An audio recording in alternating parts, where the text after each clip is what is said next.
Y en práctica vamos a avanzar un arbovirus, que es el diagnóstico de dengue. El virus del dengue es un arbovirus, ¿ya? Pero dentro de este grupo de los arbovirus también existe el de la fiebre amarilla, virus chikungunya, virus Zika, ¿no? Pero el que más se presenta en nuestro medio y el que vamos a ver el diagnóstico en el laboratorio mediante casos clínicos es el dengue, porque es el más común. Ya, ¿por qué se llaman arbovirus? Arbovirus se llaman porque en la transmisión, ya sea de persona a persona, donde se encuentra el virus en etapa de viremia, no se transmite por mecanismo sexual, oral, aérea, ni nada, sino que hay no sé cómo dibujar un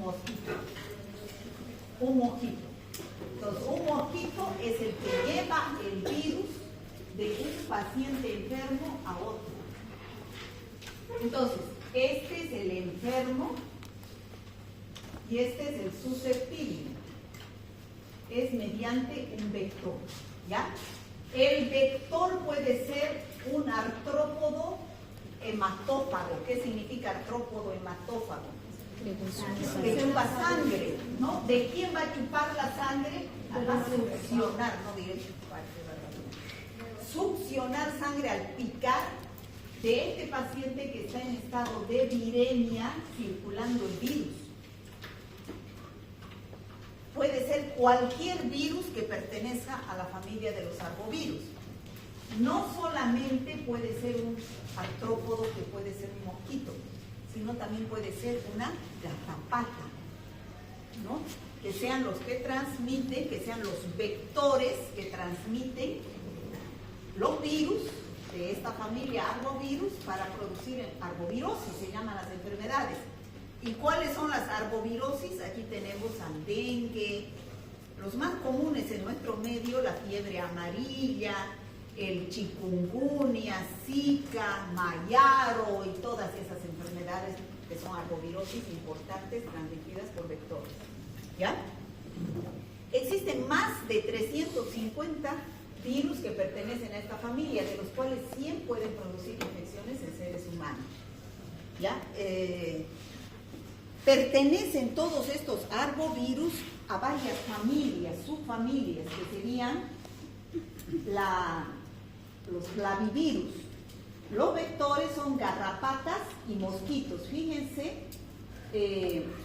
dentro de las garrapatas, estas son las especies de garrapatas que pueden transmitir estas arbovirosis. Por ejemplo, la enfermedad de Lyme, bien conocida, no aquí en Bolivia, pero es producida por la transmisión de un vector que es la Borrelia burgdorferi, ya por la picadura de esa garrapata.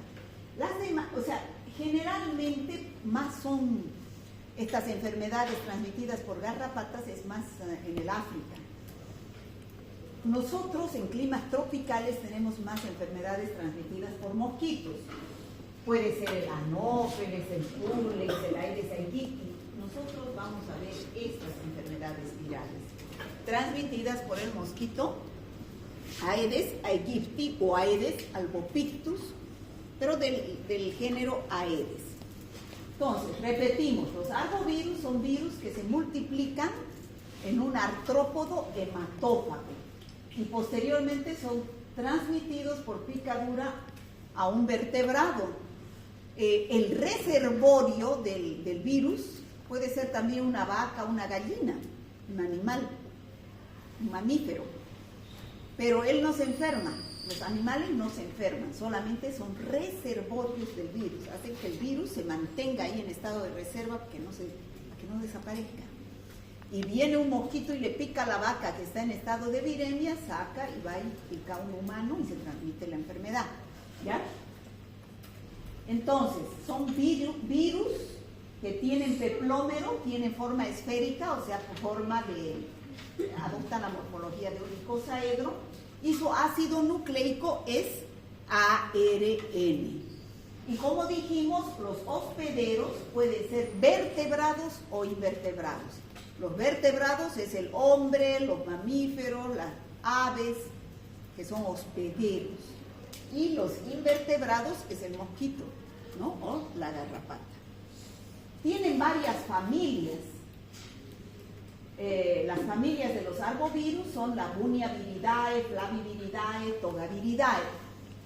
Lo que nos interesan a nosotros son flavivirus, están dentro de la familia Flaviviridae. Está el dengue y fiebre amarilla, que es lo que vamos a ver hoy.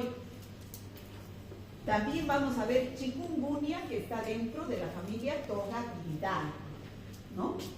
Estos de la familia Bunyaviridae, está la encefalitis de la Crohn, que se presenta en el África, hantavirus, muy común en nuestro medio, pero aquí este hantavirus no es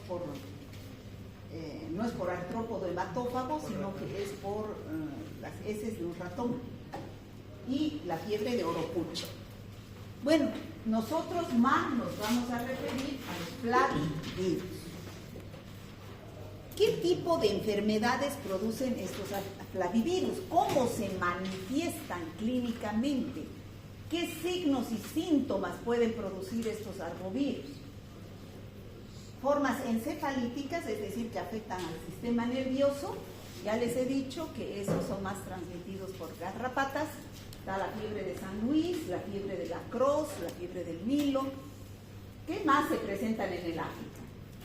Nosotros tenemos estas formas que producen hemorragias, formas álgicas, febriles, que producen artritis, que producen exantema, y estas que producen estos cuadros clínicos pueden ser fiebre amarilla, dengue, ya dengue sea dengue, fiebre por dengue o el dengue grave con manifestaciones hemorrágicas, mayaro o chikungunya o zika, ¿ya? Entonces, así se van a manifestar clínicamente estas arbovirosis. Y como les decía, los hospederos, o sea, donde puede vivir el virus y reproducirse, pueden ser animales o pueden ser los humanos. Fíjense, estos animales pueden tener al virus en estado de viremia, pero son solamente reservorios. No se enferman, ¿ya? No se enferman. Viene un vector, pica a estos que están en estado de viremia y pueden transmitir al ser humano, ¿ya? Entonces tienen reservorio.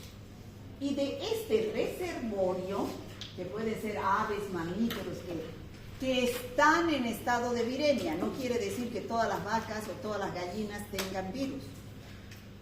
Los que estén en estado de viremia tienen al virus. Como reservorio, son picados por un mosquito o una garrapata, que es el vector, ingieren sangre con virus y en el interior de esos artrópodos que son invertebrados se produce la replicación del virus. Y una vez que se replica el virus, activamente pasa a sus glándulas salivales. Y al picar a un huésped susceptible, van a inocular el virus. Y entonces es así que se transmite y se disemina la enfermedad. ¿Se entendió, chicos? Entonces, la transmisión va a ser de un hombre enfermo mediante la picadura de un vector a un hombre sano. Bueno, ya dijimos cómo se manifiestan clínicamente estas patologías, pero vamos a ver que no todas se manifiestan de la misma forma. Hay enfermedades como el dengue, la fiebre amarilla. La mayoría de estas arbovirosis solamente se manifiestan en una primera fase. ¿Cuántos de nosotros no hemos enfermado de dengue, no es cierto? ¿Dónde está el muchacho que estaba en clases? Ah, ya está. Entonces, ¿cuántos no hemos enfermado de dengue? Pero ¿hemos tenido manifestaciones hemorrágicas? ¿Ha tenido usted manifestaciones hemorrágicas? ¿Sí? ¿Pero qué cosa ha tenido? Sangraba la nariz. ¿Nada más? Solo eso. ¿Cuando se enfermó de dengue? Nunca me sangraron la nariz. cuando se enfermó de dengue? Sí. Ya.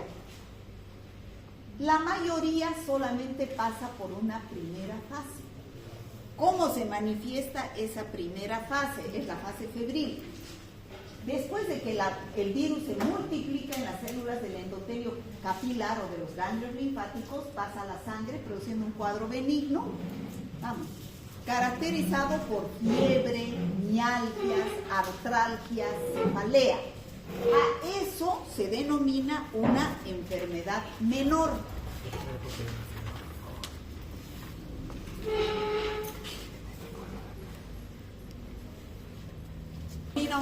Una enfermedad menor. No solo estoy hablando de dengue, estoy hablando de fiebre amarilla, de chikungunya, de zika, de cualquier arbovirosis.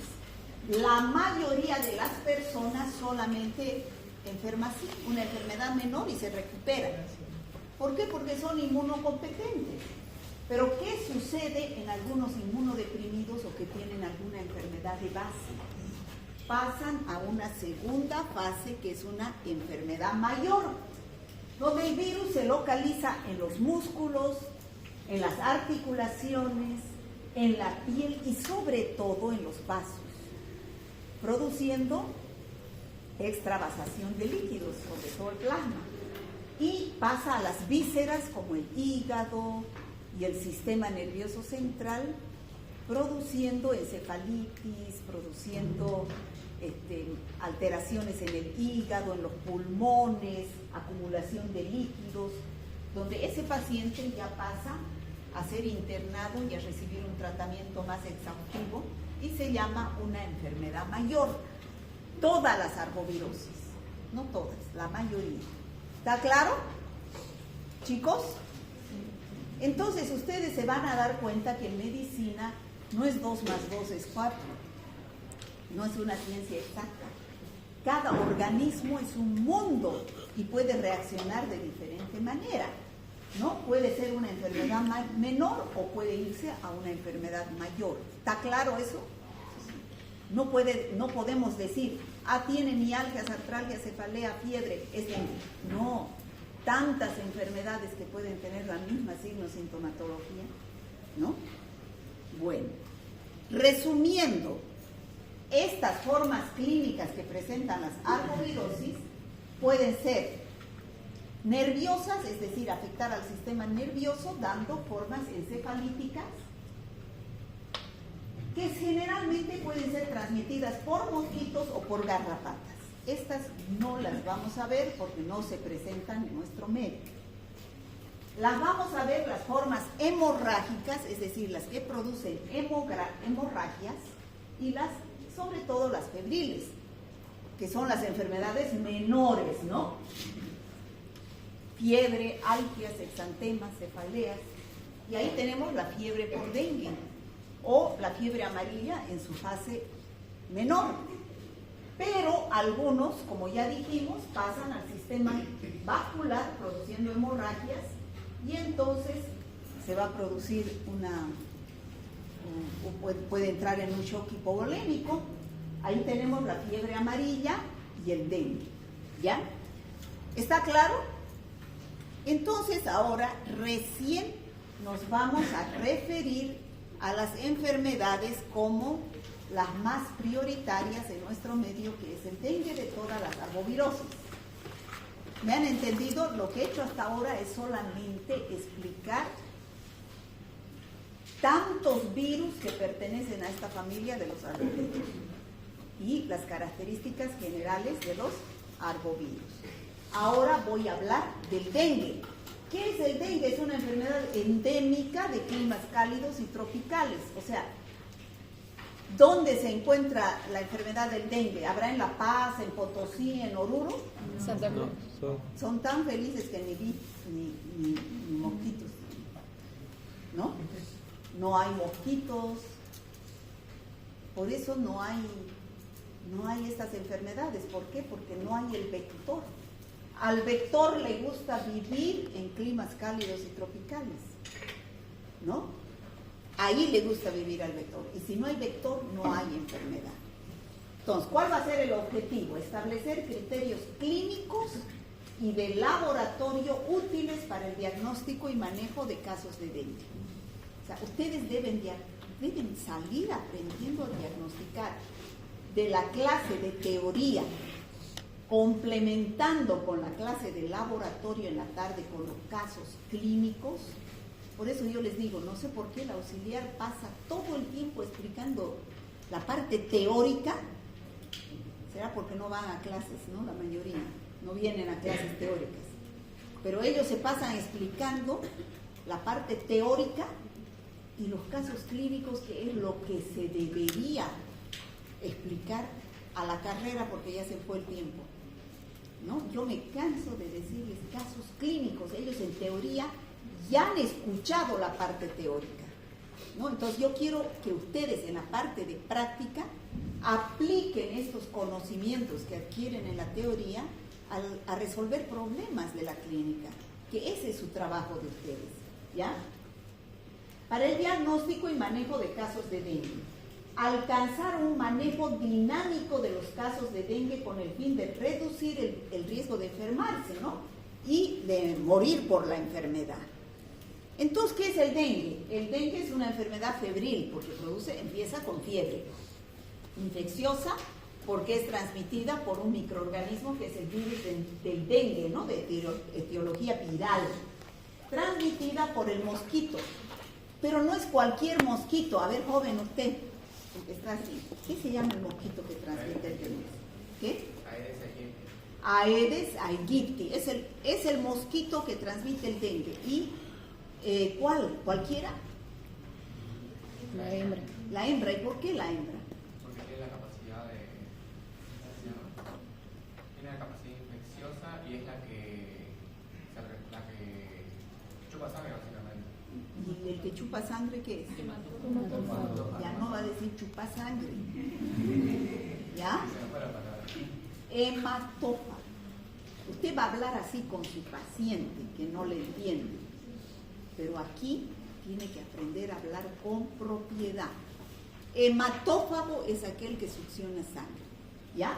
La hembra es la única hematófaga, el macho no, ¿ya? Entonces, transmitida por mosquitos del género Aedes de presentación clínica variable.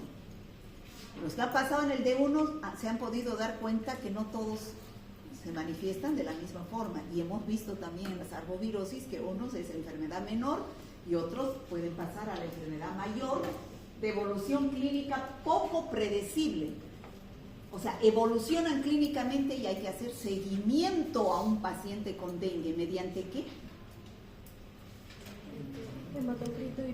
Mediante datos mediante indicadores de laboratorio, ¿no? El hematocrito, plaquetas, entre esos, es autolimitada.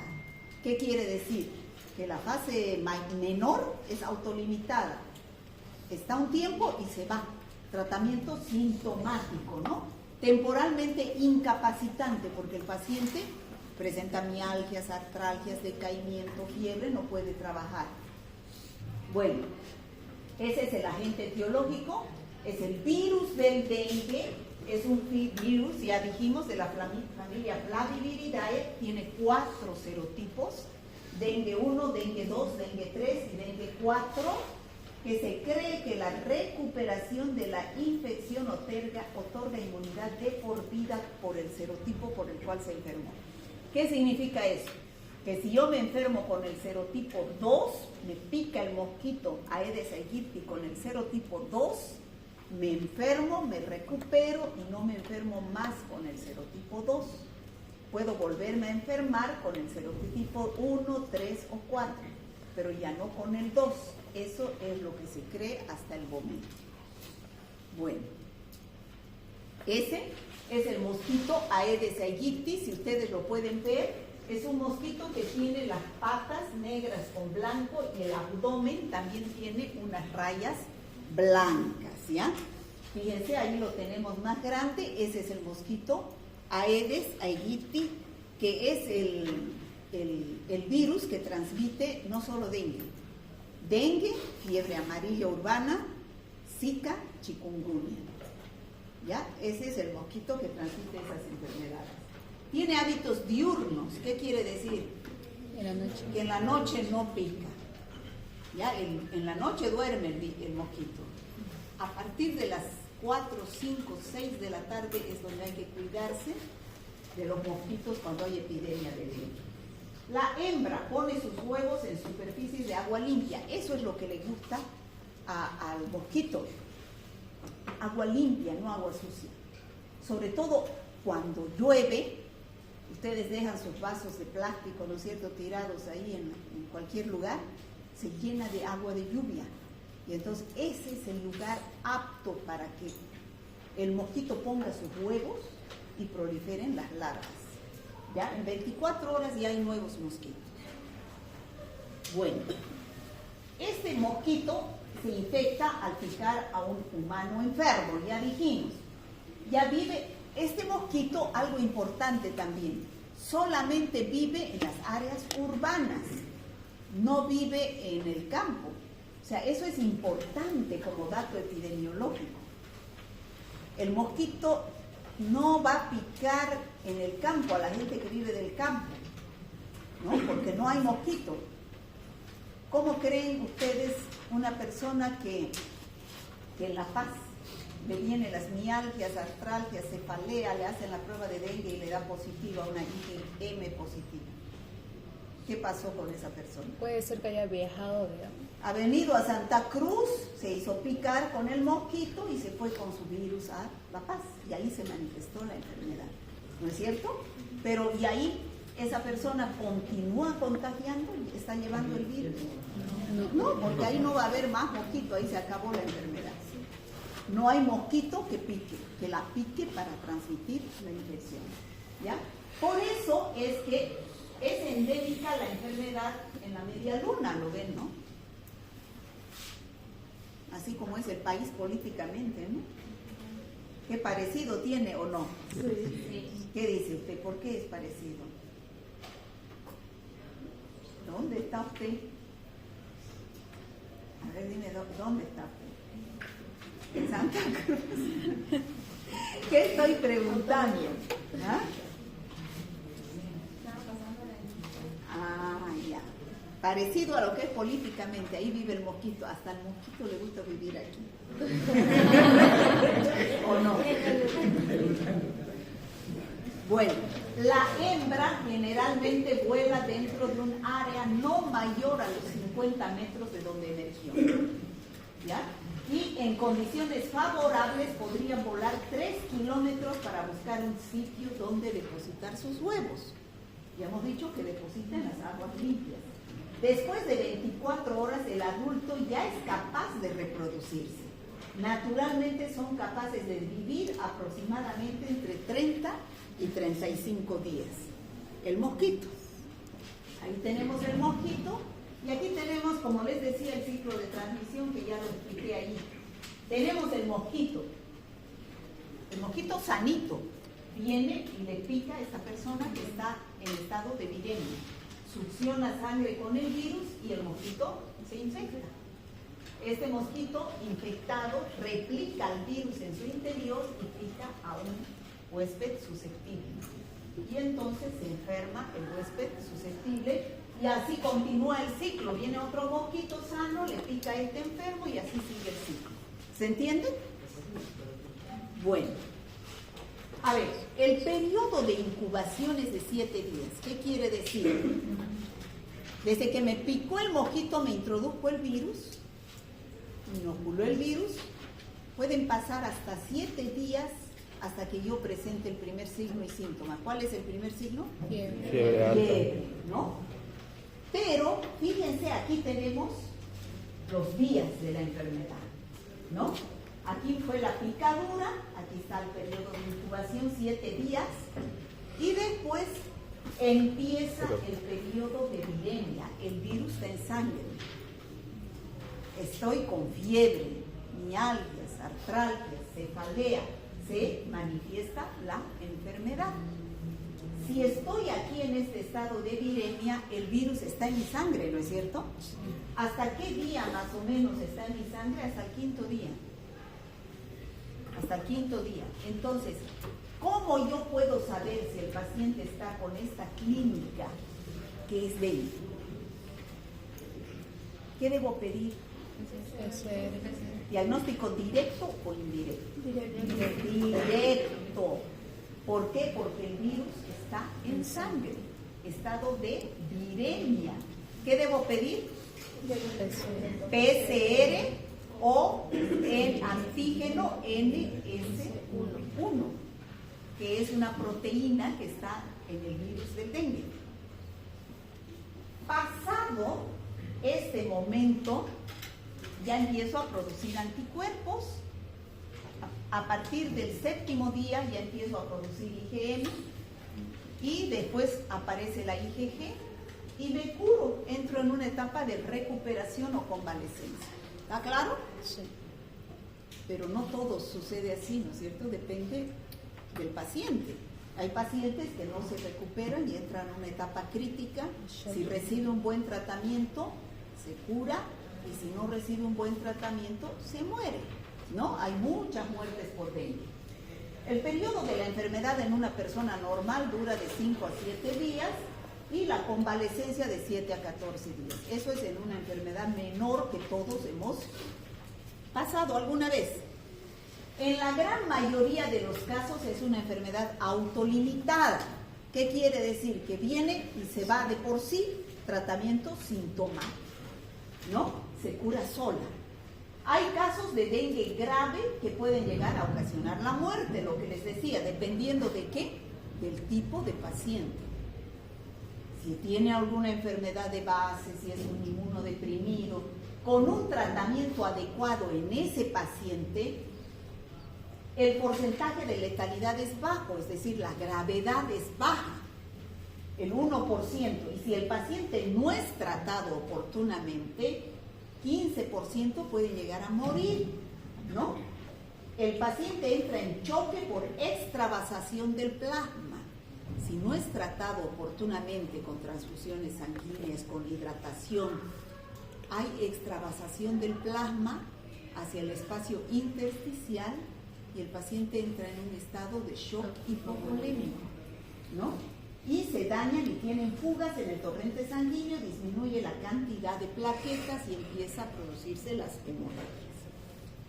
Este cuadrito es el más importante para que ustedes entiendan cómo evoluciona el dengue. ¿En qué está hecho? En base a los días de la enfermedad. ¿Cuánto tiempo dijimos que dura un paciente?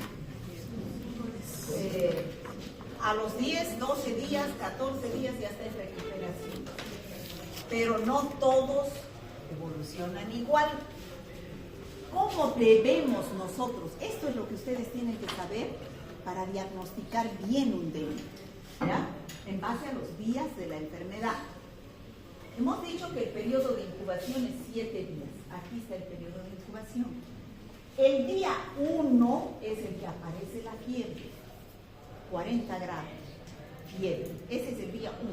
Por eso ustedes deben preguntar a un paciente cuando hay una epidemia de dengue, para saber si es dengue, clínicamente deben decirle desde cuándo tienen fiebre. Esa es la pregunta clave. Ese es el día 1, ¿ya? La fiebre. El día 1 es el día que tienen fiebre. ¿Qué otros datos clínicos pueden tener ahí? Mialgias, artralgias, cefalea, ¿no? Escalofríos pueden tener. Dura 3 o 4 días y después la fiebre baja. Pero ¿qué sucede? Algunos pacientes, la mayoría, pasan directamente a la etapa de recuperación, sin pasar por esta etapa crítica. ¿Está claro? ¿Quiénes son los que llegan a esta etapa crítica? Los inmunodeprimidos, los que tienen una enfermedad de base como diabetes, que tienen cáncer, los ancianos, los niños. Ellos hay que tener cuidado, que tengan dengue, ¿ya? Entonces, aquí empiezan a tener dengue con signos de alarma. A estos pacientes hay que hacer tratamiento. ¿Por qué? Porque ya empieza a ver la extravasación sanguínea, sale el plasma de los vasos y empiezan las hemorragias.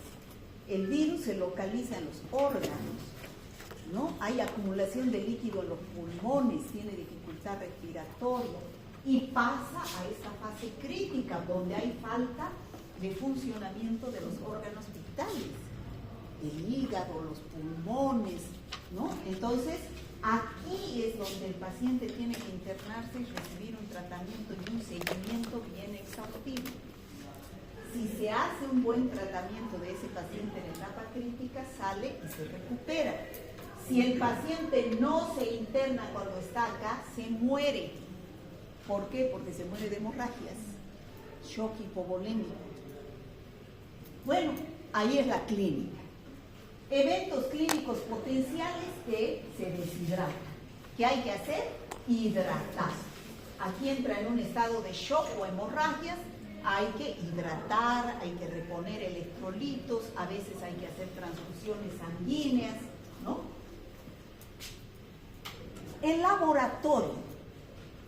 ¿Cuáles son unos indicadores que me dicen si yo tengo una epidemia de dengue?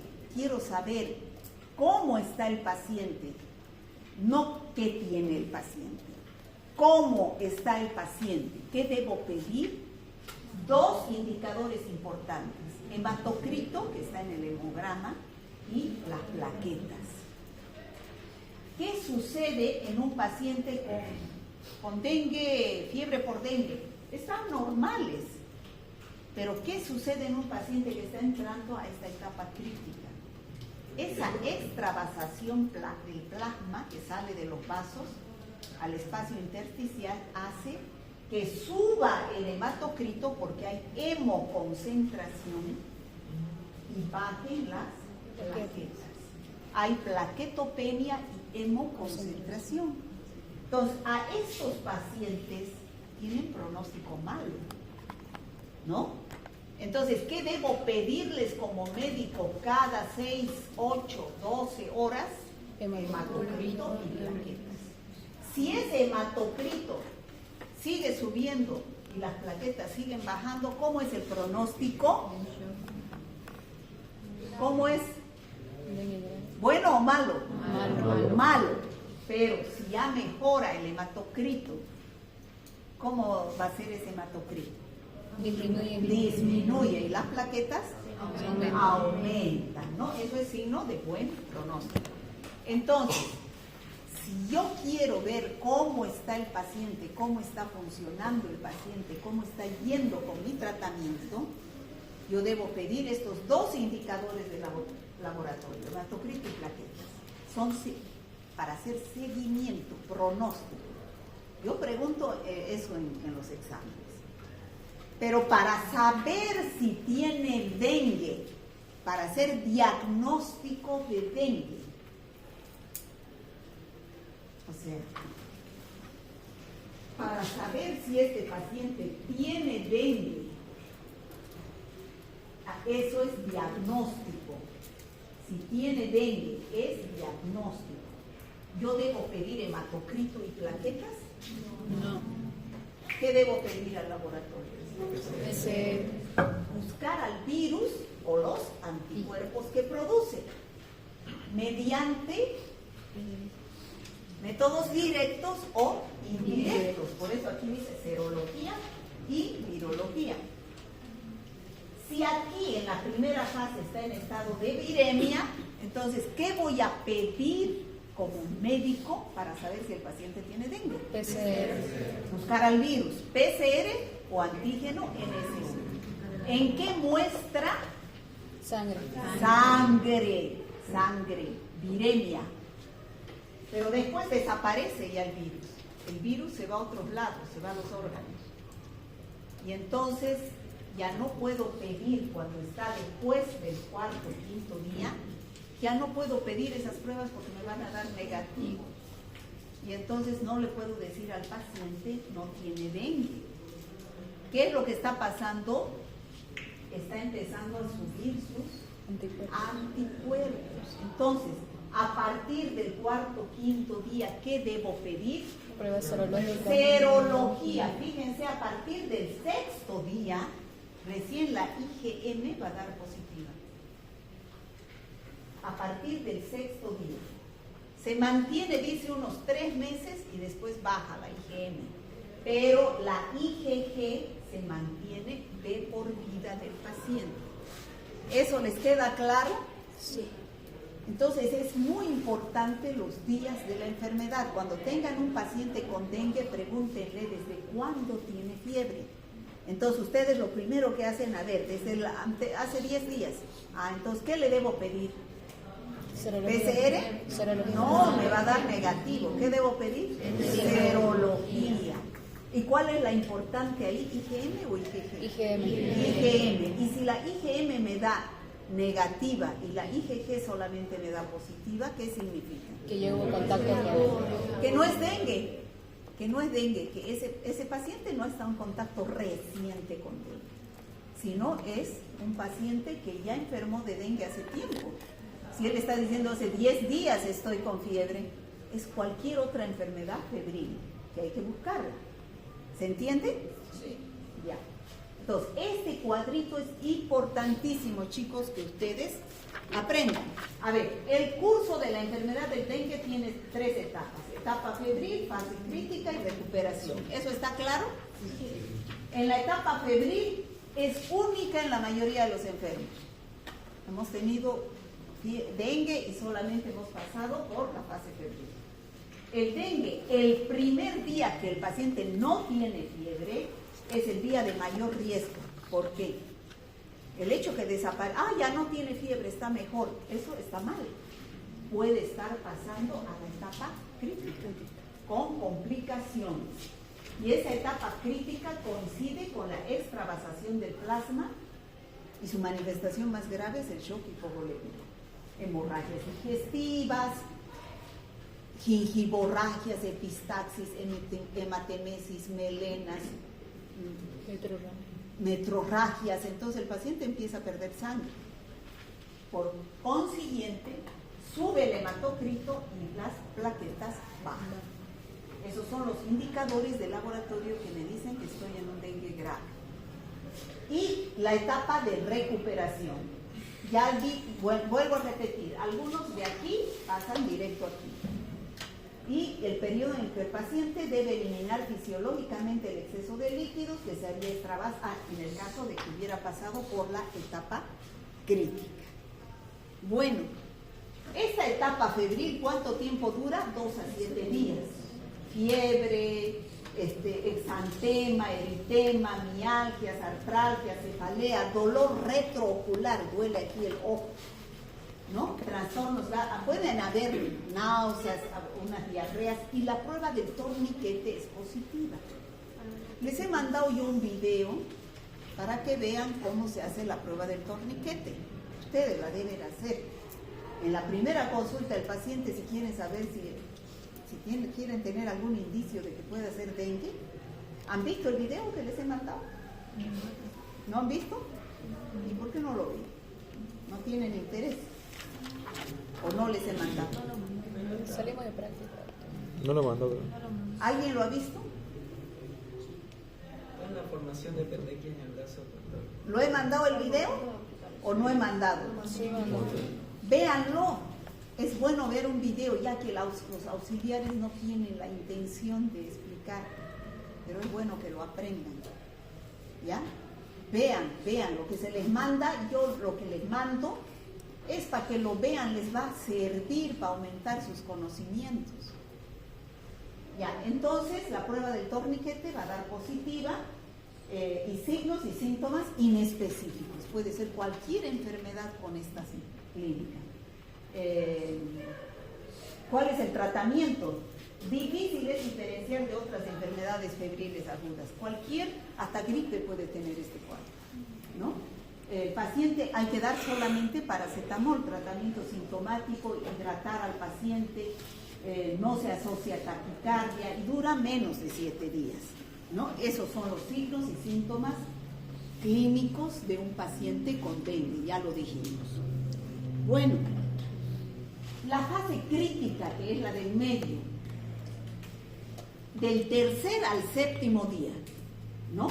Hay aumento de la permeabilidad capilar, manifestaciones clínicas por fuga del plasma, lo cual lleva a un estado de hipovolemia y pueden haber signos de alarma, signos de gravedad, que ya dijimos cuáles son, ¿no? ¿Está claro?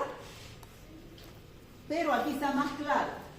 Sin signos de alarma, el paciente vive o viajó a áreas endémicas de dengue, un paciente que de La Paz viene a Santa Cruz. Eso es un dato epidemiológico importante, ¿no? Fiebre, más náuseas, vómitos, exantema, cefalea, mialgias, artralgias, test del torniquete positivo, ¿no? Esos son, y leucopenia. ¿Qué es leucopenia? Disminución de Disminución de los glóbulos blancos. Normalmente hay de 5.000 a 10.000 por milímetro cúbico, ¿no es cierto? Eso saben. Sí. En la mayoría de las infecciones virales, los glóbulos blancos están menos de 5.000. Hay leucopenia, ¿ya? A veces los médicos, lo primero que ven es en un hemograma es lo más fácil de pedir, ¿no? Y ven leucocitos menos de 5.000, entonces digamos 4.000, 3.000, está con leucopenia, es un proceso viral. Porque cuando es una infección bacteriana, en la mayoría de las veces hay lo contrario, hay leucocitosis, ¿ya? Leucopenia. Entonces, con signos de alarma ya son dolor espontáneo del abdomen, ya vómitos persistentes, acumulación clínica de fluidos en los pulmones, lo cual produce disnea, o en el estómago, lo cual produce ascitis. Empieza el sangrado de las mucosas, epistaxis, hematemesis, gingivorragias, melenas. Entra en un estado de letargia, irritabilidad, el hígado grande. Y en laboratorio puede haber aumento del hematocrito junto con plaquetopenia o trombocitopenia, plaquetas bajas. El aumento del hematocrito es hemoconcentración, también se dice que se concentran solamente células rojas, glóbulos rojos. Y lo que termina en penia es disminución, plaquetopenia, trombocitopenia, ¿ya? Bueno, y el dengue grave. Ya hay un choque, un estado de shock, porque hay escape de líquidos. El líquido, el plasma, se está saliendo al espacio intersticial, dejando solo glóbulos rojos en los vasos. Entonces entra en un proceso de hemorragia severa, porque hay disminución de las plaquetas y daño severo de órganos, ¿no? Entra en un estado de choque, se acumulan líquidos en el pulmón, hay disnea, sangrado severo, daño severo de órganos, sobre todo en el hígado, lo cual se detecta. También deben pedir, porque el hígado se vuelve grande, hay hepatomegalia, entonces deben pedir qué cosa para saber cómo está el hígado de ese paciente. Las transaminasas, que son indicadores hepáticos, ¿no? Y el sistema nervioso central se altera, ¿no es cierto? Y también puede haber alteración del corazón. Entonces, eso es lo que ustedes deben tomar en cuenta para ver el dengue, sin signos de alarma. Ahora, en cuanto al tratamiento, si el paciente no tiene signos de alarma, puede atenderse en casa. Tratamiento sintomático, paracetamol, hidratación, pero hay que decirle al paciente que apenas tenga un signo de alarma, acuda al médico más cercano, ¿no? Cuando tenga dolor abdominal intenso, dolor a la palpación del abdomen, vómitos persistentes, todo esto ustedes tienen que explicarle al paciente. Para que acuda, este tratamiento ya se hace en una sala de medicina interna o de medicina general. Ya cuando entra un dengue grave, es en terapia intensiva ya, porque ahí el tratamiento, el seguimiento debe ser más exhaustivo. Bueno, en la anamnesis, la historia clínica del paciente probable de dengue debe ser lo más detallada posible, porque día a día el paciente, hora a hora, el paciente con dengue puede mejorar o empeorar. Y deben registrarse todos los ítems que dijimos en la historia clínica, ¿no? Precisar el día y hora del inicio de la fiebre. Eso es importante que lo pongan. Cronología de los signos y síntomas. Día 1, fiebre. Día 2, día 3, día 4. Han visto que no hay mucho que anotar, son 12 días. Búsqueda de signos de alarma. Búsqueda de manifestaciones hemorrágicas. En niños, los síntomas no. En los niños es más difícil diagnosticar dengue. Todo en los niños es más difícil. Los signos y síntomas son inespecíficos, presentando pérdida de apetito, síntomas gastrointestinales, vómitos, dolor abdominal, distensión. O sea, en los niños tiene que haber epidemia de dengue para que por nexo epidemiológico se diga es dengue o a través de un análisis de laboratorio. En los adultos es más fácil el diagnóstico. No se olviden de esa tablita, de ese cuadrito. Importantísimo que lo tengan cuando tengan un paciente con dengue. Ese es el exantema que aparece. Eso puede aparecer en la fase febril también. Cuando está acabando el dengue, aparece exantema en algunos pacientes, ¿no? El mar rojo, ¿cómo es? Las islas blancas en el mar rojo, ¿no es cierto? Se ve así. Y la prueba del torniquete, ¿no? Que se coloca un tensiómetro y se marca un área de 2.5 centímetros y después se insufla y después se ve cuántas petequias han aparecido, se las cuentas y hay más de 10, es positivo. Véanlo el video, es importante que lo aprendan, ¿no? La prueba del torniquete, las hemorragias, ¿no? Todas estas hemorragias que se presentan en el dengue. Ahí tenemos exantema, ¿qué es eso de la señora? Epistasis. Epistasis. ¿Y esto? Hemorragia conjuntival, ¿no? Y fíjense cómo se ve el exantema, el mar rojo, las islas blancas en el mar rojo. Aquí hay una diferencia entre el dengue con manifestaciones hemorrágicas y el dengue, antes se llamaba pues dengue clásico y dengue hemorrágico, pero ahora ya se cambió eso. Es fiebre por dengue a la primera fase y dengue con o sin signos de alarma. Y ese es el dengue hemorrágico, ¿no? Que tiene signos de hemorragias, ¿no? Ya hablamos de todas estas. Fíjense, en el dengue hemorrágico hay acumulación de líquidos, no solamente aquí, fuertes dolores abdominales, hay vómitos persistentes, vómitos intensos, ¿no? Y hay también acumulación de líquido en los pulmones. Bueno, primera picadura hemos dicho que hay 4 serotipos.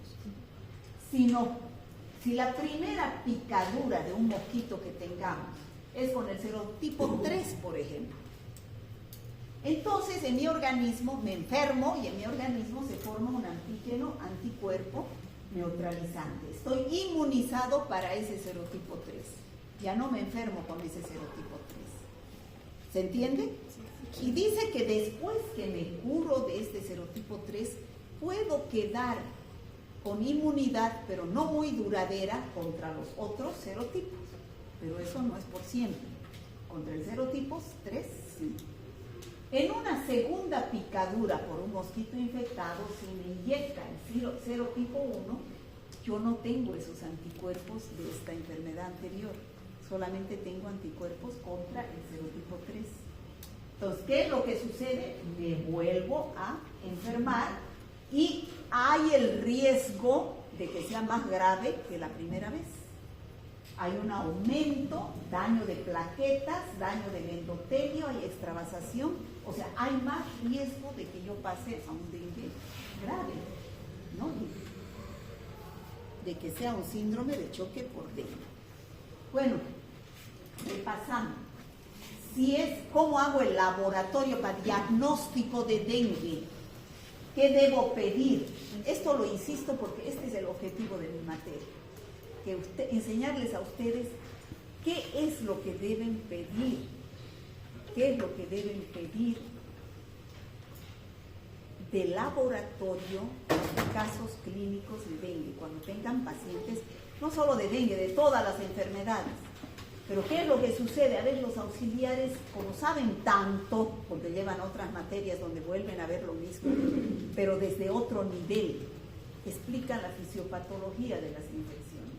Y eso lo van a ver en otra materia. El objetivo de la materia es, sobre todo en práctica, no es hacer análisis, ya les dije eso desde el principio, es que ustedes evalúen por la clínica en qué etapa están los pacientes.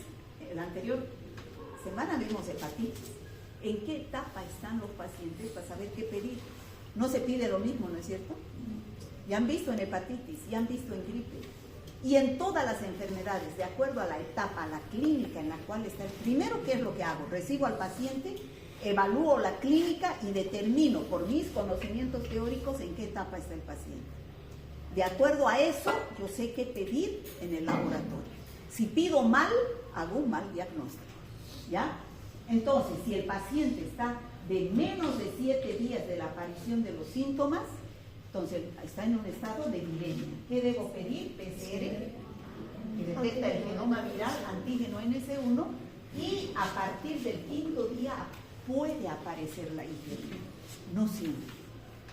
Y mayor a 7 días ya está la IgM, y hay una seroconversión donde ya aparece la IgG también. Después del día 12, 13, aparece la IgG y se mantiene durante toda la vida. ¿Está claro? ¿Sí? A ver, si en un paciente no tiene clínica de dengue, tiene resfrío, tiene mialgias o tiene influenza, gripe, tiene mialgias, fiebre, artralgias, pero hay una epidemia de dengue. Voy al médico y el médico me dice, es resfrío o es gripe, cualquier enfermedad, pero no le dices dengue.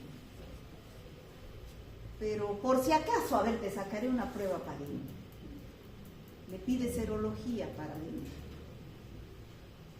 Y da IgG solamente positiva. ¿Qué significa eso? Que ya pasó diagnóstico. Que no es dengue. Por más que dé la IgG positiva para dengue, no es dengue. ¿Qué quiere decir eso? Que ya pasó. Que ha tenido dengue alguna vez en su vida, pero no exactamente esa enfermedad que está sintiendo, no es dengue. ¿Está claro eso? Sí. Ya. Y si no tiene ni IgG ni IgM positiva, ese mismo paciente que tiene fiebre, mialgias, artralgias, cefalea, que nunca ha tenido dengue y no es dengue tampoco, y que es susceptible más bien si hay epidemia de dengue que se enferme de dengue. ¿Está claro? Ya.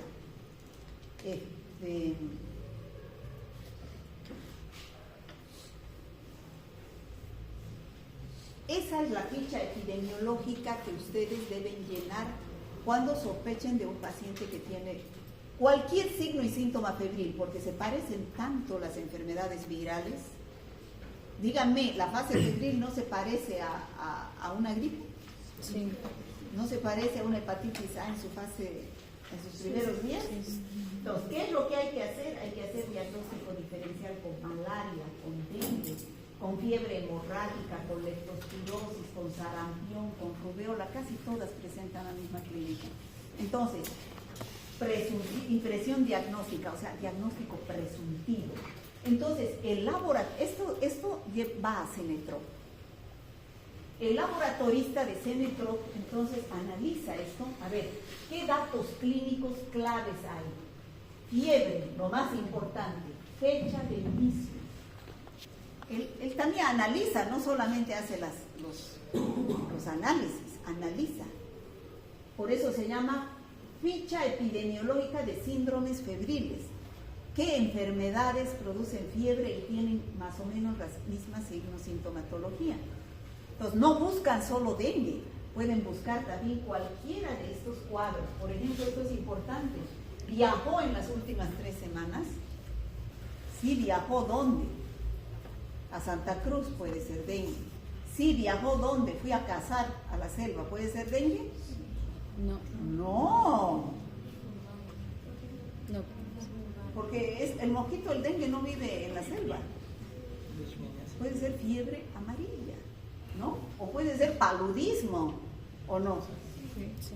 Bueno, entonces esa es la ficha que ustedes deben llenar para... Bueno, aquí está más clarito, ¿no? En la fase febril no hay anticuerpos.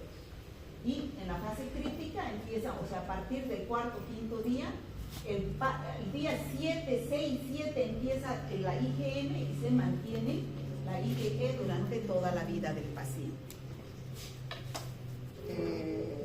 El tratamiento, ya saben, es sintomático, solamente paracetamol, hidratación por vía oral y vigilancia. Decirle al paciente ante cualquier signo de alarma, acuda al centro de salud más temprano para buscar esos signos de alarma y hacer el tratamiento adecuado. Por ejemplo, categoría de clasificación: si es dengue sin signos de alarma y el paciente no tiene diabetes, no tiene ninguna comorbilidad, el tratamiento es ambulatorio. Si el paciente es diabético, es un anciano o es un niño, seguimiento estricto en su casa o deben internarlo a una sala de hospital. Si tiene algún signo de alarma, sí, en sala general, internado, recibiendo tratamiento para evitar que pase a dengue grave. Si ya está en dengue grave, terapia intensiva.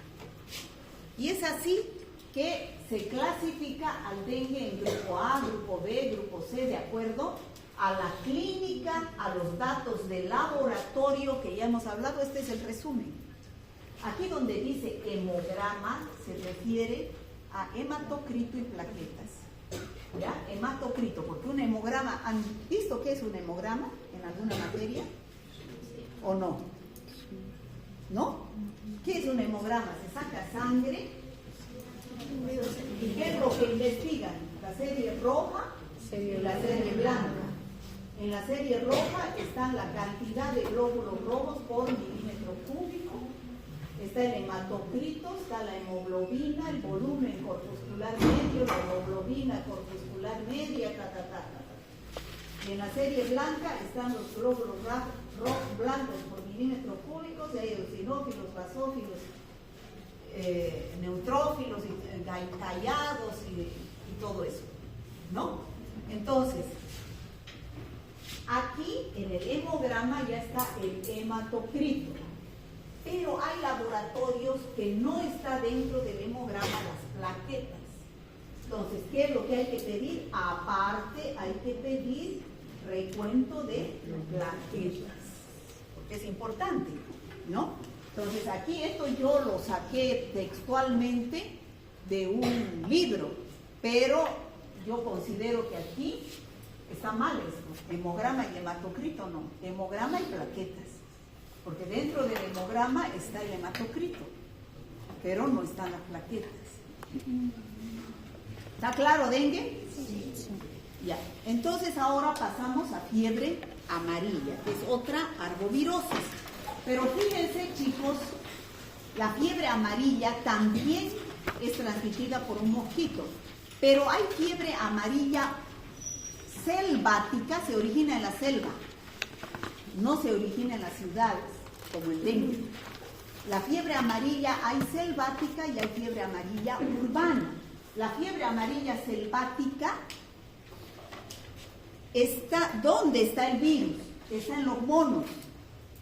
Los monos son los reservorios del virus de la fiebre amarilla, así se llama el virus. Los monos, ¿ya? Entonces, ahí viene un mosquito, ya no es el Aedes aegypti el que vive en la selva, es el Aedes aegypti que vive en América del Sur y el Aedes africanus en el África. Entonces viene ese mosquito, es de la familia Aedes también, le pica al mono y entonces se infecta el mosquito.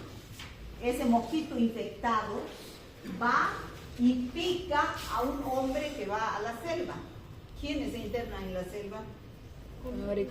Los agricultores, los bomberos, los cazadores, los taladores de árboles. Hay gente que va, ¿no?, a la selva, los que van a cazar, los que van a pescar. Ahí están estos mosquitos. Entonces, ¿qué es lo? ¿qué es lo que sucede?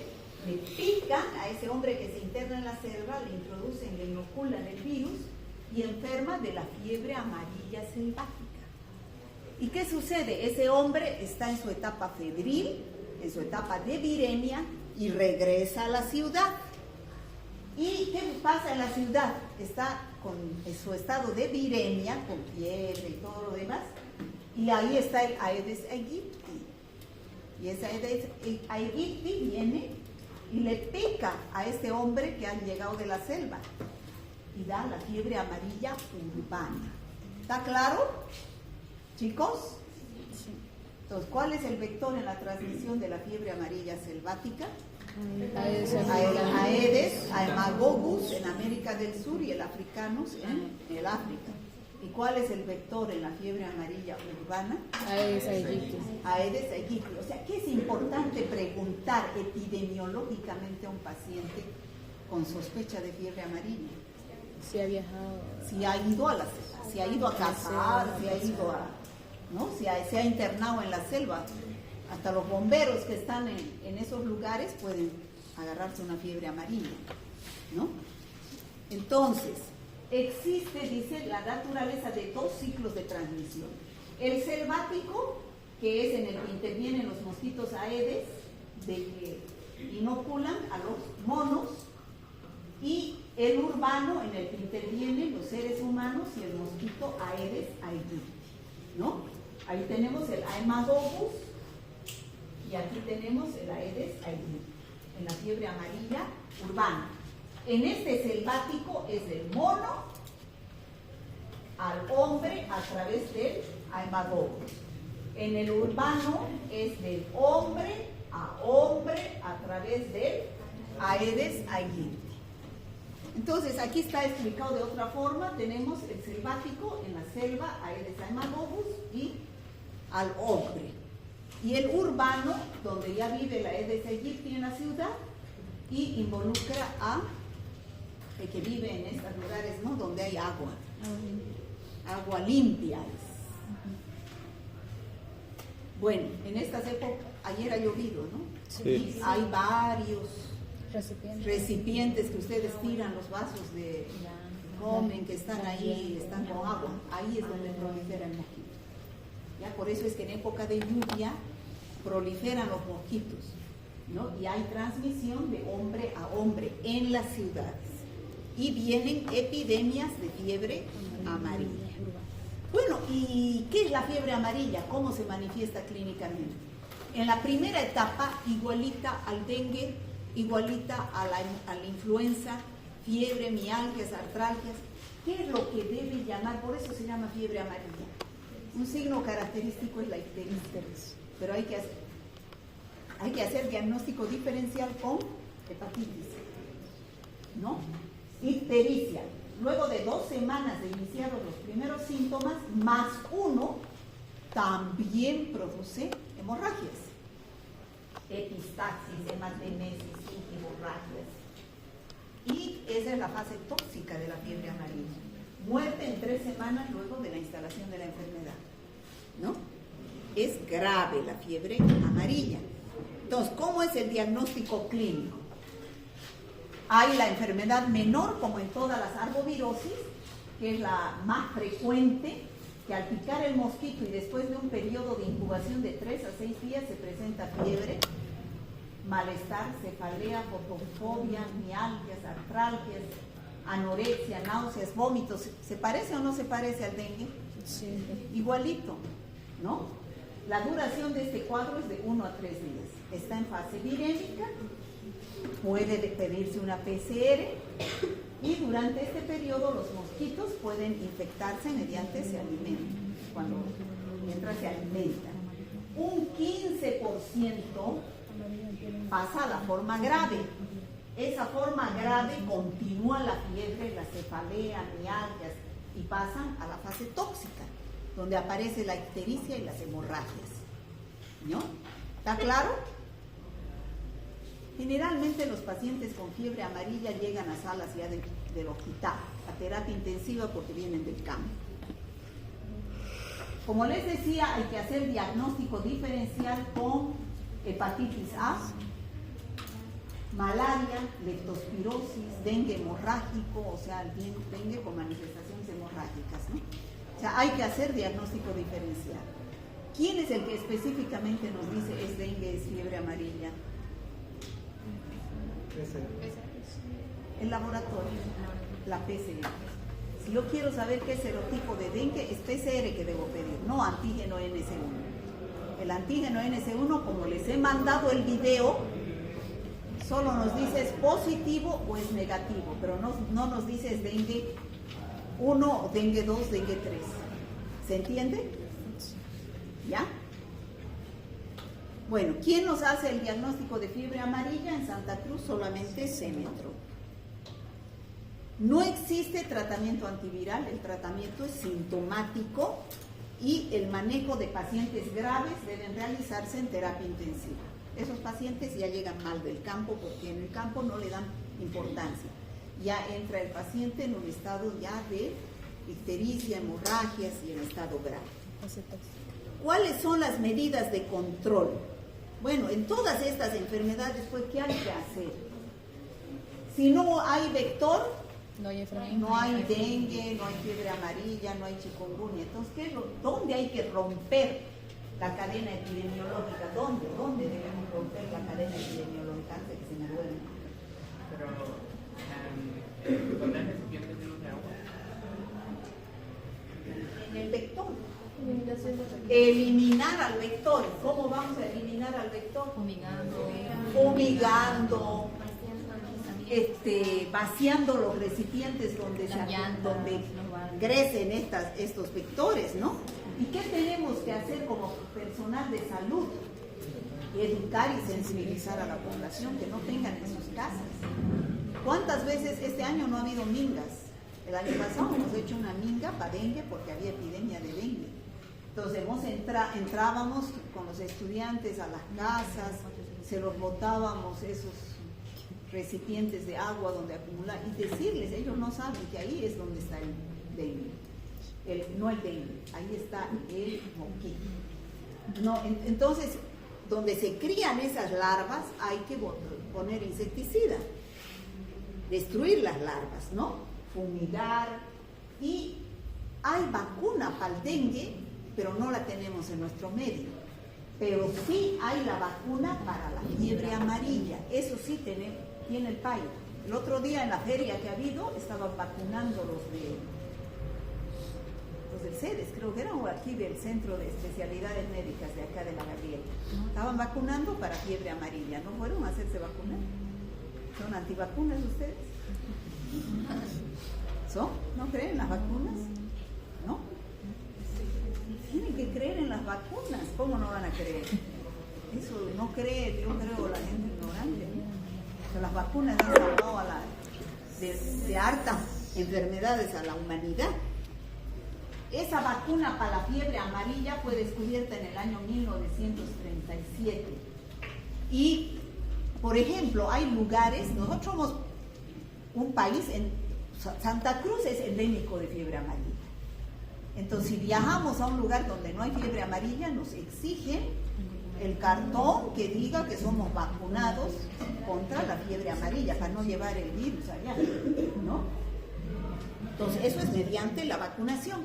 Y se dice que esa vacuna, antes se decía que dura 10 años, pero después se hizo un estudio en Estados Unidos. No sé si ustedes se han enterado de que hubo una guerra en el Vietnam, donde mandaron soldados de Estados Unidos. Y en el Vietnam no han visto películas de guerrillas. Ajá, sí. Bueno, esos se internaban en la selva, andaban, o sea, los vacunaron para la fiebre amarilla porque estaban en la selva, ¿no? Allá en el Vietnam. Son los veteranos, los sobrevivientes volvieron a Estados Unidos. Y entonces les sacaron muestras de sangre, ya viejitos, algunos muertos, y le sacaron sangre y encontraron todavía anticuerpos contra IgG, contra el virus de la fiebre amarilla. Entonces, ¿qué quiere decir? Que no solamente dura 10 años, que son para toda la vida. pero es mejor vacunarse cada 10 años. Bueno, esas son lo que se debe hacer para destruir a los mosquitos: fumigaciones, vacunas, ¿no? Eliminar los recipientes. Chikungunya. Chikungunya también es una enfermedad producida por un arbovirus. ¿Qué se llama el arbovirus? Virus de chikungunya, que produce la enfermedad febril de chikungunya, transmitida también por el Aedes aegypti, y hay otro mosquito también que se llama Aedes albopictus. ¿Ya? ¿Dónde surgió esta enfermedad? Todas estas enfermedades nos vienen del África. ¿Y cómo llegan a estos países? Por gente que viaja, ¿no? Migras. Sí, y llega a lugares donde hay mosquitos y ahí se transmite, que es la cadena de la infección. Vienen del África, llegó a América del Sur, sobre todo a las islas del Caribe. ¿Ya?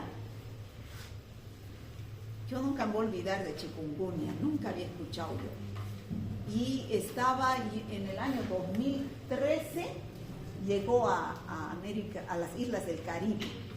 Y una isla del Caribe es República Dominicana, ¿no? Y yo estaba de vacaciones, estaba en Punta Cana, y encendí el televisor y decía, tantos casos de chikungunya, decían. ¿Qué será chikungunya, chikungunya? Y me quedé ahí con la idea del chikungunya.